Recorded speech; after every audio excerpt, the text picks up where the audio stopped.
মিয়ানমারের রাখাইনে সহিংসতার মুখে রোহিঙ্গাদের বাংলাদেশে পালিয়ে আসার ৯ বছর পূর্ণ হলো আজ।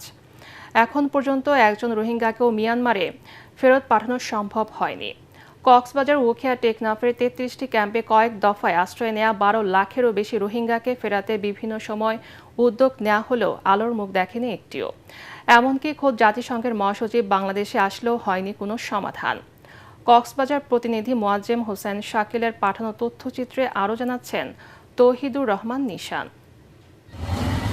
২০১৭ সালে মিয়ানমারের রাখাইনে জাতিগত নিধনের শিকার হয়ে রোহিঙ্গাদের ভয়াবহ ঢল নামে বাংলাদেশের উখিয়া ও টেকনাফে। একই পরিস্থিতি চলতে থাকে পরের বছরও।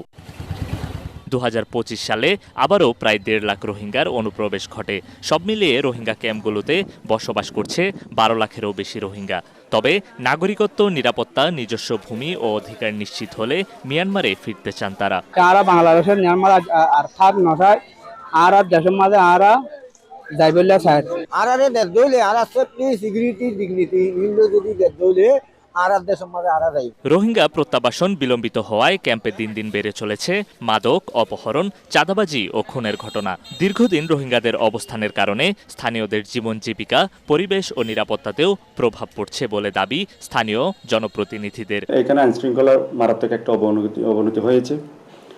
এখানে মাদকের ছড়াছড়ি, অপহরণ, শিক্ষার উপর আরেকটা বিশাল প্রভাব পড়েছে। দ্রুত প্রত্যাবাসন না হলে স্থানীয় ও রোহিঙ্গাদের মধ্যে সংঘাত আরও বাড়তে পারে বলে আশঙ্কা করছেন সংশ্লিষ্টরা। আজকে বাংলাদেশে এখন ১২ লক্ষের অধিক রোহিঙ্গা বসবাস করছে। প্রত্যেকেই তাদের দেশে ফেরত যেতে চায়।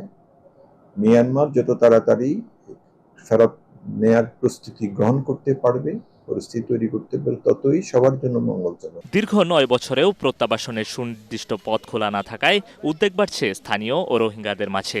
তাই আন্তর্জাতিক সম্প্রদায়ের কার্যকর উদ্যোগের মাধ্যমে দ্রুত রোহিঙ্গা প্রত্যাবাসনের দাবি সচেতন মহলের।